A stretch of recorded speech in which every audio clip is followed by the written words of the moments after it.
Sabdanya lagi, innal malaikata la tada'u ajnihataha li talibil ilmi ridan bima yasna'. Sesungguhnya para malaikat akan melindungi penuntut ilmu dengan sayap-sayapnya, kan rida dengan apa yang dibuatnya. Dinaungi oleh sayap para malaikat bagi orang-orang yang pergi menuntut ilmu, atau bagi orang yang dia ini namanya talibul ilmi, maka dia akan sentiasa dinaungi oleh sayap para malaikat. Maknanya apa? Sentiasa didoakan, sentiasa diistighfarkan, sentiasa dijaga dengan rahmat daripada Allah. Siapa? Talibul ilmi. Sebab tu kalau kita ni talib, belum tentu bagus lagi. Kalau disandarkan kepada ilmu, baru bagus. Tapi kalau talib disandarkan kepada dunia, kepada harta, kepada tahta, hina. Talibul jah, talibul mal, talibud dunia, yang ni semuanya adalah merupakan daripada penuntut-penuntut yang celaka. Tapi kalau dia title nama dia talibul ilmi, sebab tu kita ni selalunya kalau dulu-dulu kita, walaupun dia seorang guru, kalau orang tanya, kamu talibul ilmi ke? Ya, saya talibul ilmi. Dia tak kata saya adalah guru, saya pensyarah, tak, saya penuntut ilmu. Sebab apa? Sebab memang, dan itu tawaduk, tapi juga untuk menunjukkan bahawa kita memang mesti duduk di dunia ini sebagai seorang penuntut ilmu, bukan penuntut dunia, harta dan tahta, tak. Jadi orang yang namanya, selagi mana namanya talibul ilmi, malaikat akan sentiasa menaungi dengan saya para malaikat. Kenapa? Kerana malaikat rida dengan apa yang dia buat. Dan semua makhluk akan beristighfar untuk dia. Semua, hatta al-hitanu fil bahar, kata Nabi, walaupun ikan di lautan pun akan beristighfar. Sehingga ulama membahaskan kenapa disebutkan oleh Nabi spesifik ikan. Sebab ikan adalah haiwan yang paling banyak sekali, yang tak habis-habis. Berapa banyak orang ambil ikan. Sekali pakai pukat tunda tu, subhanallah, ribuan, ratus ribu, mungkin jutaan ikan-ikan yang diambil untuk diberikan kecukupan makan kepada manusia ni. Tapi masih banyak lagi dalam lautan tu. Kalau yang begitu banyak pun akan beristighfar, bayangkan makhluk-makhluk yang lain. Dan dia tak ada lidah pun akan beristighfar, bayangkan. Tapi di antara kajian para ulama, kenapa agaknya semua makhluk, semua, hatta jamadat, benda-benda yang tak bernyawa ni pun akan beristighfar untuk orang yang menuntut ilmu. Sebab orang yang kalau dia menuntut ilmu dan benar ilmunya, maka dia ini betul-betul menjadi khalifah Allah di atas muka bumi ni. Dia akan jadi khalifah Allah di atas muka bumi yang betul. Apabila menjadi khalifah Allah, maka dia akan bercirikan kepada dua main ciri. Yang pertama, iaitu apa yang dikomplain oleh malaikat. Yang malaikat kata, qalu ataj'alu fiha may yufsidu fiha wa yasfiku dima'a. Ya Allah, kau nak ciptakan manusia yang nanti dia akan membuat fasad di atas muka bumi, kerosakan di atas muka bumi ini dan menumpahkan darah. Oleh kerana itulah semua makhluk akan beristighfar, memohon ampun kerana berterima kasih. Kerana dia apabila menuntut ilmu, dia tak akan buat kerosakan di atas muka bumi. Selamatlah makhluk-makhluk yang lain juga dengan sebab dia. Kalau tidak, semua hancur. Tengok hari ini, minta maaf, yang menghancurkan lebih banyak daripada yang memelihara. Tapi yang menanggung akibat adalah diri sendiri ataupun manusia itu sendiri. Dhara fasad fil barri wal bahr bima kasabat aydin nas. Telah pun jelas kerosakan berlaku di atas daratan dan lautan, ianya hasil dari tangan-tangan manusia itu sendiri. Kenapa? Kerana tak ada ilmu. Orang yang ada ilmu akan mencapai hakikat khalifah Allah yang benar.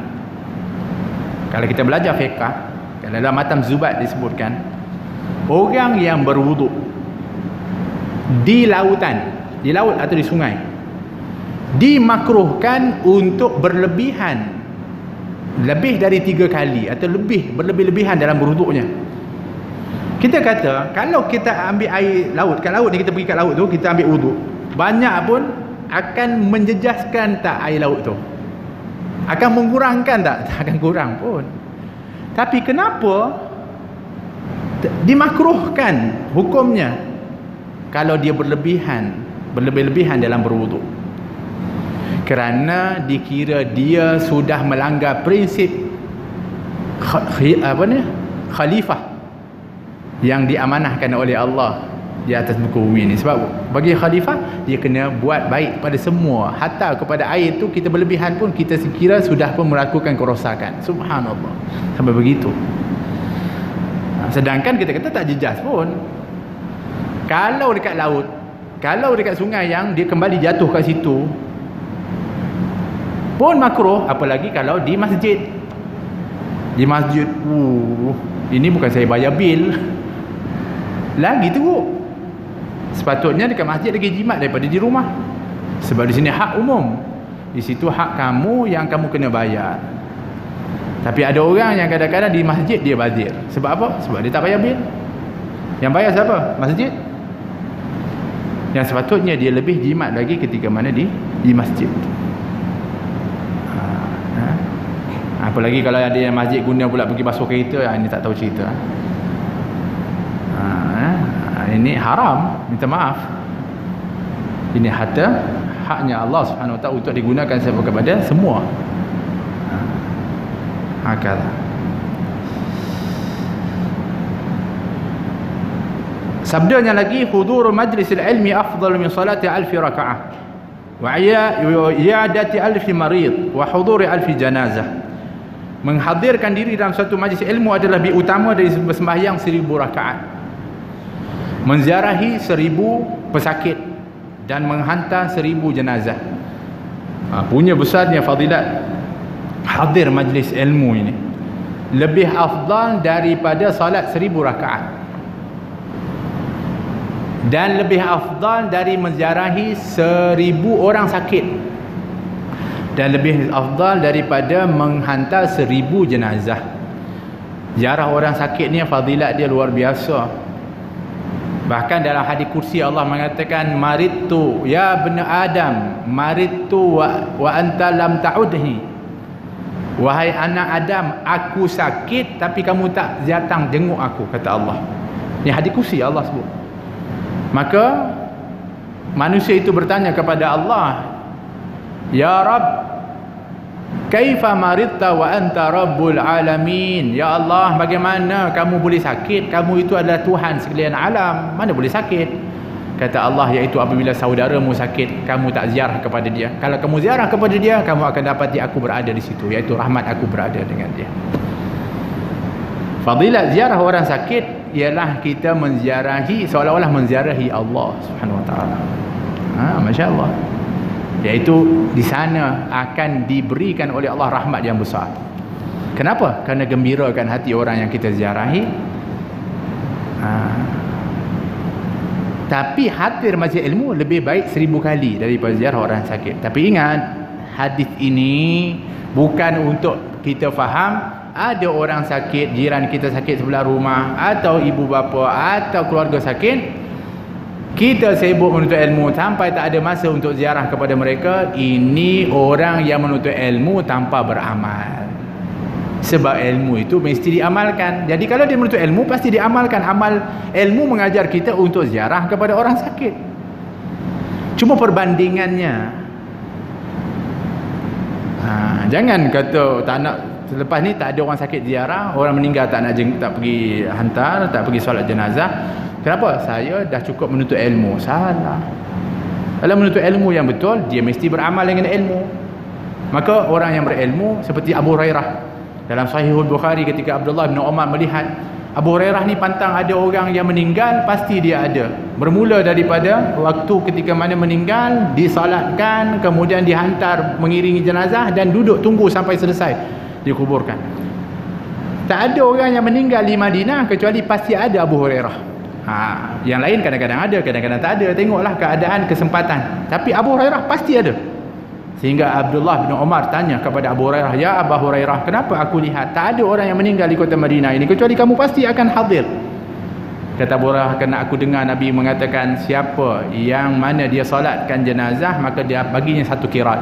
Dia mengiringi jenazah 1 qirat. Yang menunggu sehingga selesai pengurusan jenazah 1 qirat. Satu qiraat itu berapa? Sebesar gunung Uhud. Kata Abdullah bin Umar, patutlah beruntungnya orang yang ada ilmu. Tengok, Sayyidina Umar kata, Abdullah bin Umar kata, untungnya Abu Hurairah yang ada ilmu, sehingga dengan ilmu itu dia ambil semua peluang-peluang yang ada daripada ilmunya. Maknanya Abdullah bin Umar tak tahu hadis tu, yang tahu Abu Hurairah. Jadi Abu Hurairah terus amalkan. Jadi Abdullah bin Umar baru tahu setelah tanya kepada Abu Hurairah, maka dia mengatakan untungnya orang-orang yang berilmu, yang dapat beramal dengan ilmu. Bukan, sedangkan Abu Hurairah juga adalah talibul ilmi, tapi dia mengamalkan ilmunya. Tapi kedudukan penuntut hadir ke majlis ilmu itu besar fadilatnya. Besar fadilatnya. Sebab ianya juga untuk nak mengelakkan, minta maaf daripada orang yang sekadar kadang-kadang dianya beramal, duduk iktikaf ataupun suluk, yang duduk zikir tapi tak nak belajar ilmu. Yang ni yang dimaksudkan ni. Kita tak salahkan untuk berzikir banyak-banyak, dan dianjurkan oleh Allah Subhanahu Wa Taala. Tak salah untuk dia banyak berwirid, tapi mesti diasaskan dengan ilmu. Mesti belajar, mesti ada ilmu. Kalau tidak, kita bimbang, boleh nanti dia tersalah dengan sebab itu, kerana tak ada asas yang benar. Sabdanya lagi, innallaha takaffala li talibil ilmi birizqih. Sesungguhnya Allah menjamin rezeki penuntut ilmu. Sebab apa? Sebab ada orang buat alasan, kenapa tak pergi kelas tu, kenapa tak pergi belajar tu, kenapa ada kuliah tak nak pergi? Sibuk cari rezeki. Bukankah Nabi bersabda, innallaha takaffala li talibil ilmi birizqihi. Sesungguhnya Allah menjamin rezeki penuntut ilmu. Subhanallah.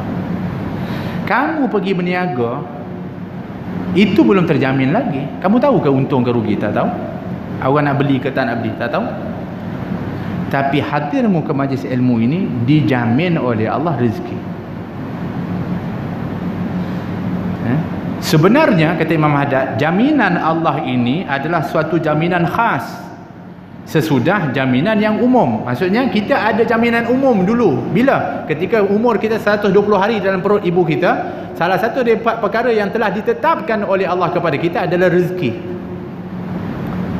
Tapi orang tu, dia pergi tuntut ilmu, rezeki yang telah dijamin itu akan tetap kekal, yang ini ekstra. Dijamin oleh Allah Subhanahu Wa Taala. Seperti Allah jamin kepada orang yang bertakwa, wa may yattaqillah yaj'al lahu makhraja wa yarzuqhu min haitsu la yahtasib. Allah akan berikan rezeki kepada daripada sumber yang tak disangka-sangka. Ini orang yang bertakwa kepada Allah. Nah, orang yang menuntut ilmu itu akan diberikan rezeki yang khusus setelah dijamin rezeki yang umum.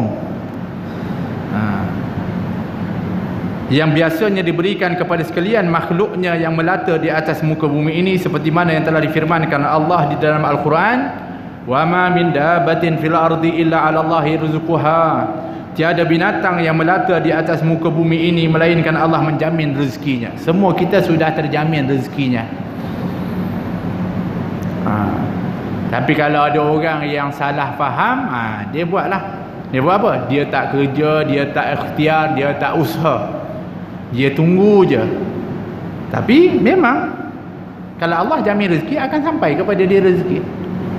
Tapi dia adalah orang yang dibenci oleh Allah Subhanahu Wa Taala. Dia rezeki akan sampai melalui tangan-tangan orang lain, melalui sebab orang lain. Tapi dia menjadi orang yang dibenci oleh Allah. Tapi kalau kamu berikhtiar, berusaha, kamu cari rezeki yang halal, kamu dicintai oleh Allah. Sedangkan rezeki itu juga adalah ketetapan daripada Allah Subhanahu Wa Taala. Ada seorang yang jumpa, dia nak tafakkur. Dia merasa masanya itu banyak juga dia berikan untuk nak mencari rezeki. Yalah, macam mana pun tidak, sahabat juga mencari rezeki. Sayyidina Umar Khattab dengan sahabat dia yang disaudarakan oleh Nabi SAW buat jadual. Hari ini kamu pergi duduk dengan Rasulullah SAW, aku pergi cari rezeki. Aku cari rezeki apa semua cukup untuk hari ni dan esok. Yang kamu dah cari dah cukup. Okey, besok kamu cari rezeki, aku duduk dengan Rasulullah pula. Jadi kita jumpa nanti, kamu cerita apa yang Nabi sebut hari tu. Nanti kalau time aku cerita pula. Kerana tuntutan kehidupan yang ada kewajipan untuk nak mencukupkan diri dan nafkah kepada keluarga. Sayyidina Umar buat jadual macam itu. Untuk menunjukkan sahabat juga berusaha dan mencari rezeki. Jangan ingat sahabat semua duduk masjid dengan Nabi SAW. Dah. Mereka bekerja, mereka berikhtiar. Kecuali Ashabus Suffah lah, ini khusus. Yang memang mereka ini telah pun terpilih. Itu pun ialah orang-orang yang membantu itu mempunyai fadilat. Jadi Syekh ini, dia tengok, dia kata aku nak banyak masa untuk ibadat kalau boleh. Maka satu hari nak jadi satu kisah, dia jumpa seekor burung yang patah sayap, tak boleh terbang. Dia tengok burung ni kesian, dia tak boleh gerak, dia patah sayap, macam mana nak cari rezeki dia. Tiba-tiba datang burung yang lain, bawa di hujung paruhnya ulat yang disuapkan ke mulut burung itu. Maka dari apa yang dia lihat, maka dianya meyakini bahawa rezeki itu sudah ditetapkan oleh Allah. Maka dia punya pemahaman, dia ambil pemahaman bahawa kalau begitu selepas ini aku akan i'tikaf di masjid dan ibadah kepada Allah, yang insya-Allah nanti akan ada yang akan bawa rezeki kepada aku sebagaimana yang dijamin oleh Allah, seperti burung yang patah sayap itu. Perkataannya itu didengar oleh seorang yang lain yang menegur kepada dia. Dia kata, "Ya Syekh, kenapa kamu memilih untuk menjadi burung yang patah sayap itu, sedangkan kamu boleh untuk memilih menjadi burung yang memberikan rezeki itu?" Nampak, kita kadang-kadang kita pilih yang paling low. Sepatutnya kita pilih yang baik. Yang dia pergi pilih nak jadi burung yang patah sayap tu, sedangkan kita sihat walafiat. Sepatutnya kita pilih menjadi burung yang boleh terbang tadi, yang memberikan makan kepada orang yang tak mampu. Demikian para sahabat, dakwah mereka bukan hanya dengan ilmu. Kalau kita kata sahabat yang hafal Quran, sahabat yang alim, yang faqih, itu bukan semua. Tapi semuanya udul, semuanya adil, terpercaya dan akhlak yang mulia, praktik dengan apa yang mereka lihat kepada Nabi. Tapi yang kata faqih, mendalami agama, bukan semua. Ada senarai sahabatnya, tapi yang lain-lain berdakwah dengan masing-masing. Di antara mereka berdakwah dengan harta, antara mereka berdakwah dengan nyawa, ada di antara mereka berdakwah dengan ikhtiar dan usaha. Semuanya ada bidang masing-masing. So kita pun mampu untuk berdakwah. Kita semua doa, kita semua da'i, tak perlu masuk dalam rancangan da'i itu pun. Semua kita da'i dah. Tapi kita selalu pilih jadi qadhi. Tahu qadhi? Qadhi ni yang menjatuhkan hukum. Kita ni sepatutnya jadi da'i. Da'i ni mengajak orang kepada Allah. Jom kita buat baik, jom kita ni, jangan kita buat yang ni. Itu kita dakwah. Yang kita ni asyik nak jadi qadhi. Qadhi macam mana? Ini haram, ini bid'ah, ini syirik, kamu tu masuk neraka. Ini kita banyak jadi yang tu daripada mengajak orang. Tak, kita sepatutnya jadi da'i. Yang jadi qadhi itu khusus orang yang faqih, orang yang mufti, orang yang betul-betul itu bidang dia. Tapi semua kita jadi qadhi belaka, jadi mufti belaka. Susah. Kita semua da'i, itu yang kita kena faham. Sebab tu kita kena ajak orang. Wa man ahsanu qawlan mimman da'a ila Allah wa 'amila salihan wa qala innani minal muslimin. Siapa yang lebih baik perkataannya daripada orang yang mengajak kepada Allah dan dia buat amal salih? Itu orang paling baik sekali perkataan, iaitu orang yang mengajak kepada Allah Subhanahu wa taala. Jangan ajak kepada peribadi, jangan ajak kepada kumpulan, jangan ajak kepada parti. Ajak kepada Allah Subhanahu wa taala. Ini bukan pasal nak bubar besok tu. Ini cerita tajuk ni. Itu. Jadi maksud jaminan Allah terhadap rezeki penuntut ilmu ialah menambah kemudahan baginya. Apa yang masukkan rezeki? Rezeki ni bukan faham kita tu harta saja, duit saja. Kita jangan faham rezeki tu dengan skop yang kecil. Yang namanya jaminan rezeki yang dimaksudkan ialah menambah kemudahan baginya. Allah beri mudah kepada dia. Sebenarnya nak dapat kemudahan ni yang paling susah. Ada orang dia ada harta tapi tak dipermudahkan, tak. Susah je. Sempit je. Rumahnya luas, hatinya sempit. Ada? Banyak. Hartanya banyak tapi dia pening, sakit. Banyak. Tapi yang nak dipermudahkan oleh Allah. Macam mana nak dapatkan? Salah satunya adalah dengan menuntut ilmu, dengan hadir majlis ilmu. Ini akan diberikan rezeki, dipermudahkan oleh Allah SWT urusan dia. Dan menjauhkan kesusahan, dijauhkan oleh Allah kesusahan. Subhanallah. Dijauhkan kesusahan dan kesukaran dalam mendapatkan rezeki itu, wallahu a'lam. Maka dipermudahkan oleh Allah dapat rezeki, dimudahkan oleh Allah dapat kebahagiaan, dijauhkan oleh Allah kesukaran, kesusahan, masalah, kebuntuan. Orang yang menuntut ilmu, bawa keluarganya untuk ilmu, insya-Allah keluarganya jadi bahagia. Keluarga yang bahagia ni menentukan juga diri kita. Banyak orang yang kadang-kadang dia jadi tak tentu ala sebab dia dalam situasi keluarga dia yang tak bahagia. Sebab tu ketika mana Uqbah bin Amir dia tanya kepada Nabi, "Man najatu ya Rasulullah?" Maka Nabi kata yang pertama,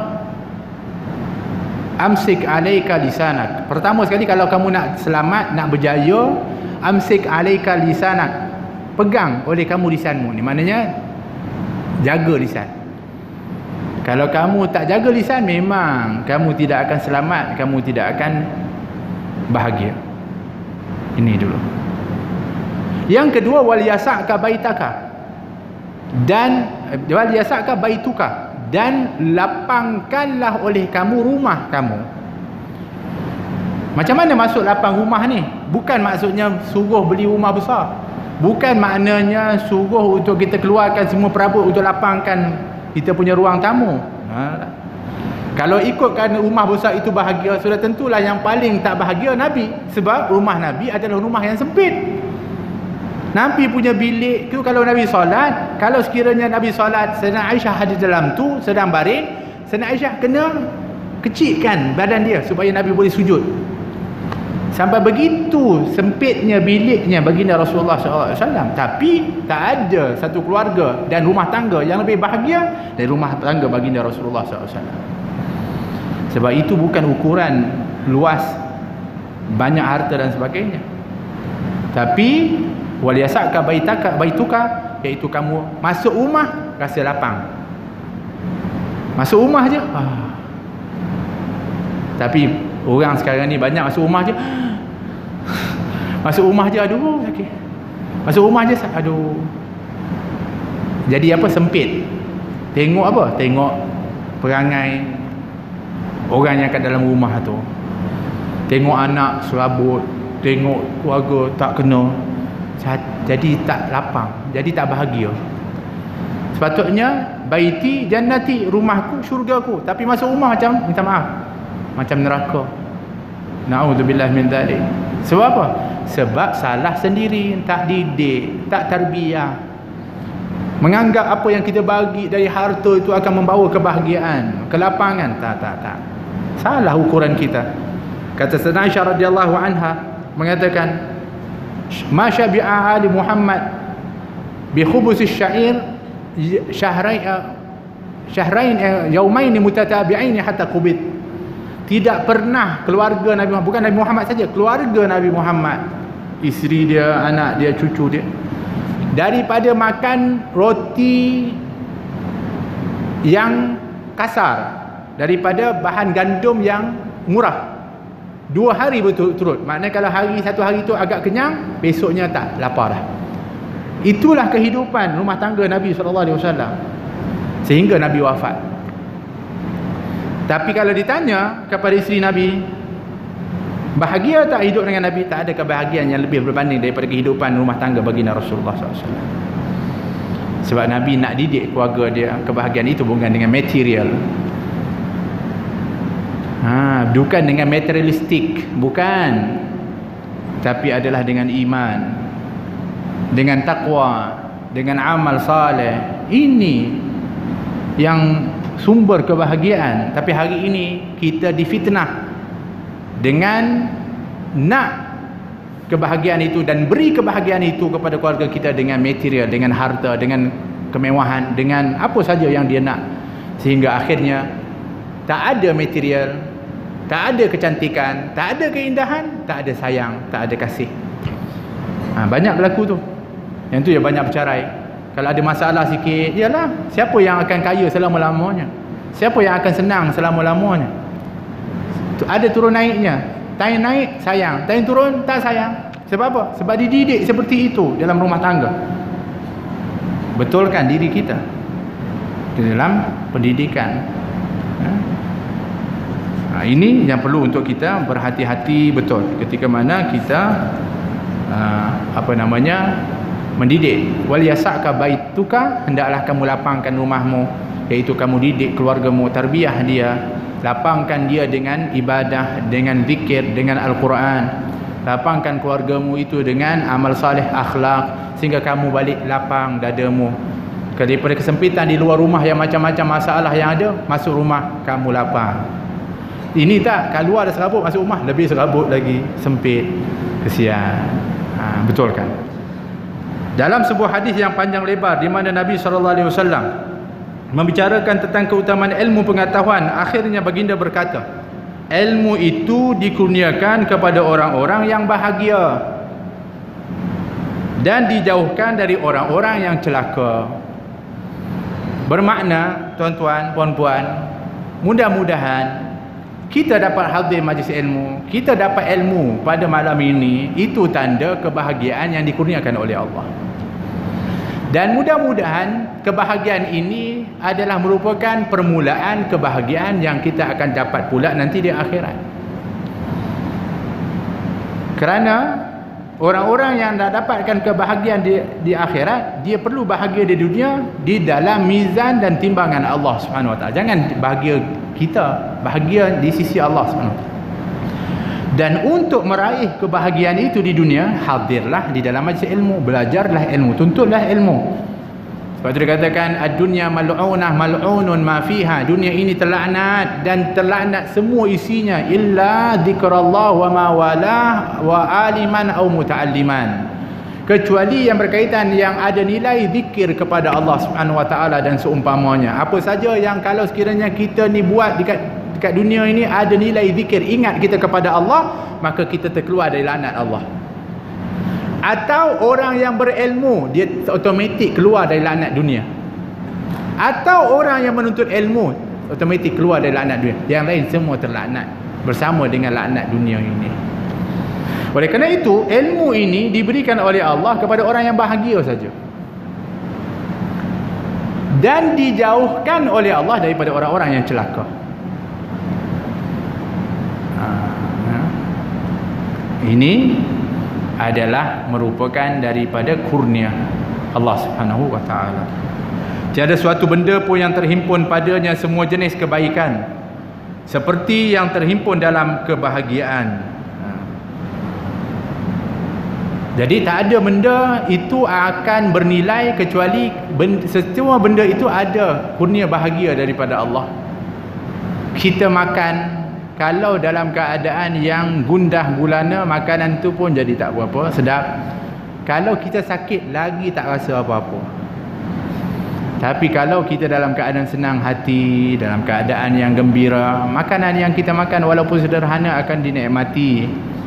Demikian kebahagiaan itu kurniaan daripada Allah, dan kita tak mampu untuk beli di mana-mana namanya kebahagiaan itu, walaupun kita mempunyai duit yang begitu banyak sekalipun.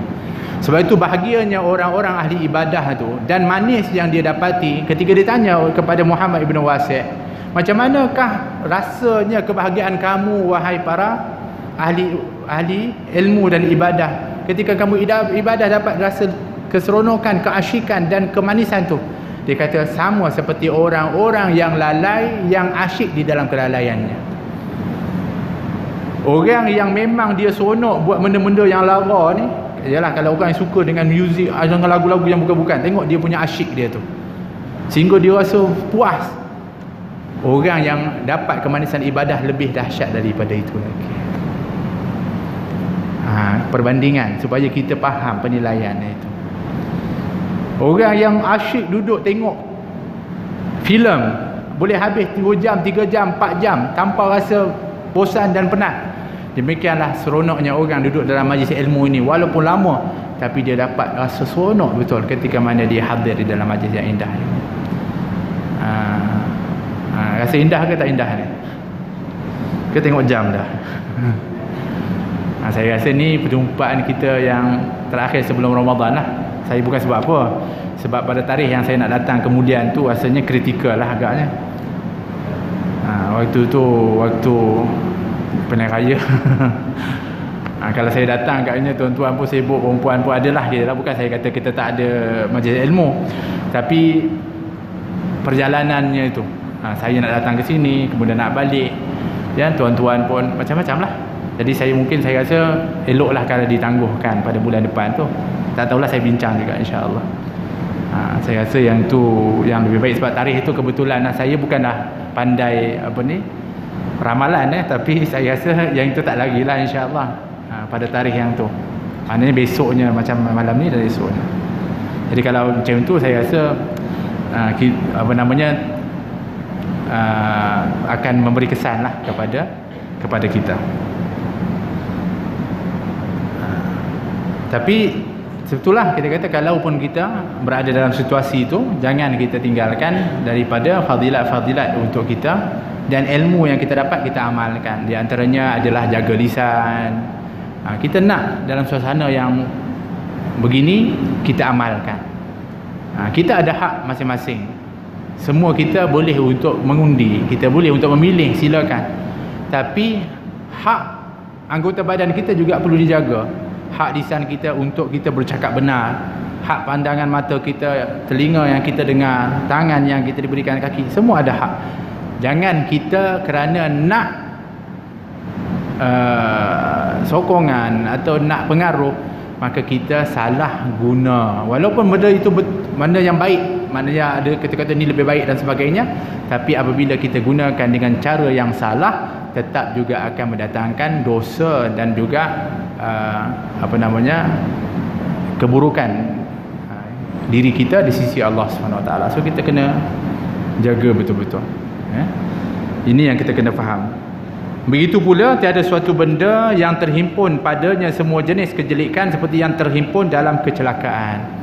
Sebab tu salah satu yang diajarkan kepada kita oleh para ulama, yang disebutkan oleh Imam Ar-Rafi'i, dan juga Imam Nawawi dalam kitab Al-Azkar, dalam kitab Bidayah Imam Al-Ghazali, ketika kita nak wuduk ni, ketika kita nak wuduk, kita basuh tangan dulu. Disunnahkan untuk kita basuh tangan, kita baca Bismillahirrahmanirrahim, ini disunnahkan. Kemudian kita baca Rabbi a'udzubika min hamadatis syayatin wa a'udzubika rabbi yahdurun, untuk mudah-mudahan Allah akan jauhkan kita daripada gangguan syaitan yang akan mewaswaskan kita. Salah satu daripada doa yang disuruh untuk kita baca kita basuh tangan ni adalah Allahumma inni as'aluka al-yumni wal barakah wa a'udzubika minasyu'mi wal halakah.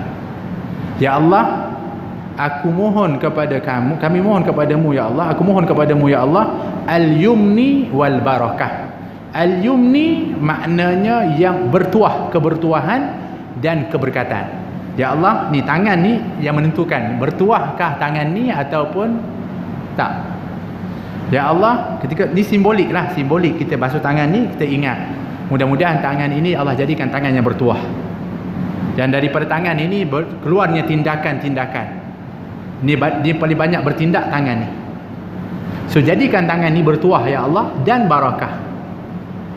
Wa a'udzubika minasyu'mi wal halakah, dan aku minta lindung ya Allah daripada tangan ini menjadi tangan yang sial dan halakah dan celaka, yang membawa kecelakaan. So kalau kita setiap wuduk kita baca ni, kita ingat, kalau kita tak baca pun kita ingat, kita doa dalam bahasa Melayu lah, ya Allah jadikan tangan bertuah ya Allah, tangan yang berkat, janganlah jadi tangan yang sial, jangan jadi celaka ya Allah. Itu pun tazkirah, ingatan kepada kita, supaya lepas kita dah wuduk tu dan kita dah ada ingatan tu, tangan kita ni akan mudah-mudahan sentiasa kita ingat nak datangkan manfaat, bukan datangkan mudarat.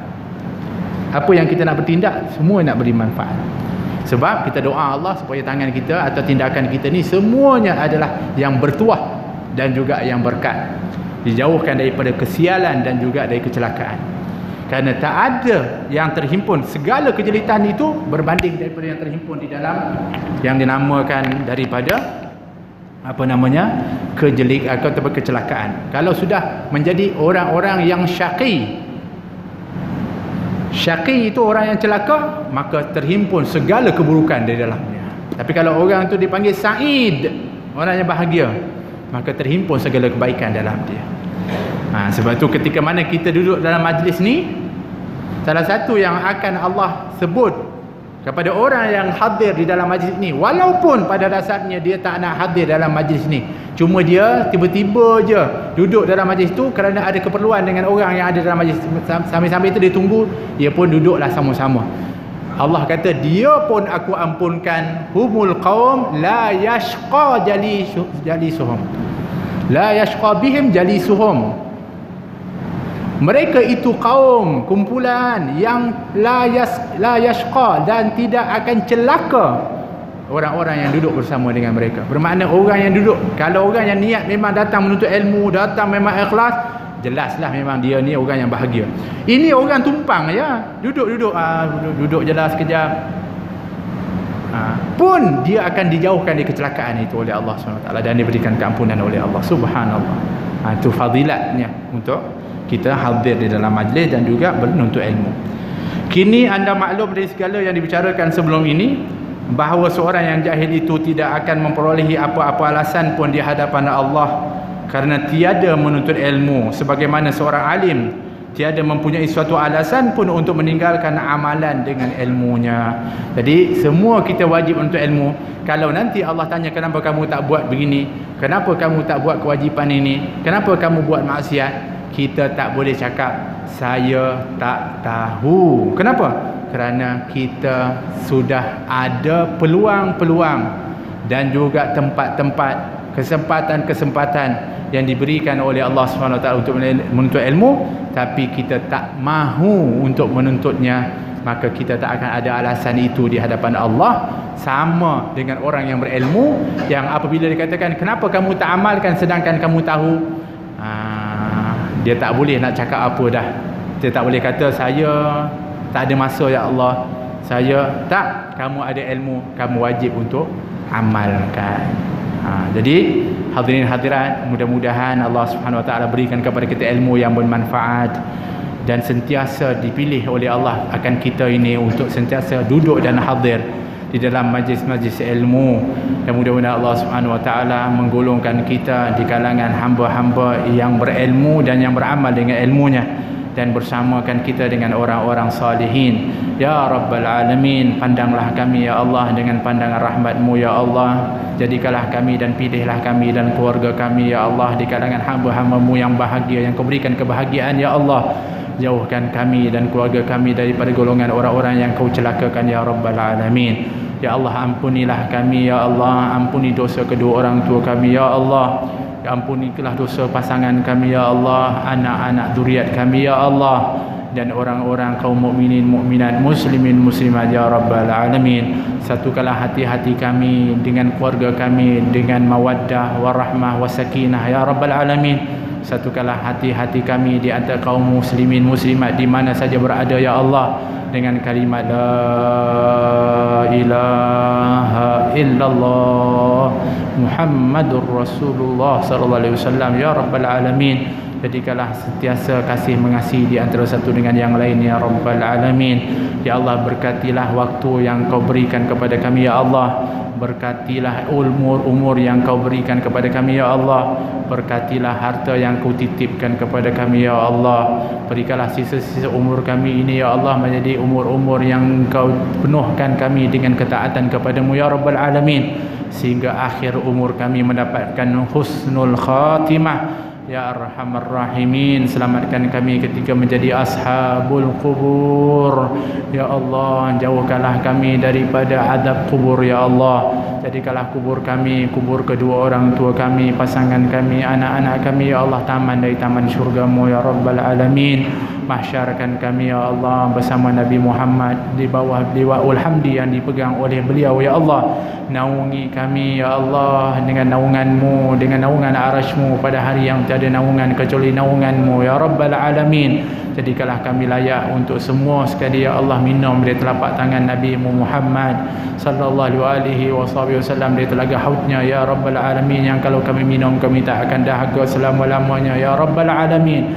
Ya Allah, jadikan kami semua golongan daripada ashabul yamin ya Allah, menerima buku catatan kami di sebelah kanan ya Allah. Hisablah kami dengan hisaban yasira, ataupun dengan rahmat, dengan kasih sayang-Mu, dengan syafaat Nabi Muhammad. Masukkan kami semua ya Allah ke dalam syurga tanpa hisab ya Rabbal Alamin. Mantapkanlah kaki-kaki kami sebagaimana Kau mantapkan kaki kami berjalan untuk menuntut ilmu dan juga hadir di majlis ini, dan juga untuk kami solat berjamaah. Ya Allah, mantapkanlah kaki-kaki kami melintasi sirat ya Allah. Mantapkanlah kaki kami ketika melintasi sirat ya Allah. Jangan seorang pun daripada kami, orang tua kami, anak-anak kami, pasangan kami jatuh tergelincir ke dalam neraka-Mu ya Rabbal Alamin. Selamatkan kami dan mereka ya Allah untuk sampai ke seberang sana ya Allah, disuluh dengan cahaya kasih sayang dan rahmat-Mu ya Allah, untuk dikumpulkan di seberang sana dan dimasukkan ke dalam syurga Firdausil A'la bersama Nabi Muhammad sallallahu alaihi wasallam ya Rabbal Alamin. Allahumma hdina bihudak waj'alna mimman syari'u fi ridhak wa la tuwallina waliyan siwak wa la taj'alna mimman khalafa amraka wa asak wa hasbunallahu wa ni'mal wakeel wa la hawla wa la quwwata illa billahil aliyyil azim. Rabbana atina fid dunya hasanah fil akhirati hasanah wa qina adzaban nar. Wa sallallahu ala sayyidina Muhammad wa ala alihi wa sahbihi wasallam. Walhamdulillahi rabbil alamin. Wal afu minkum. Wassalamu alaikum warahmatullahi wabarakatuh.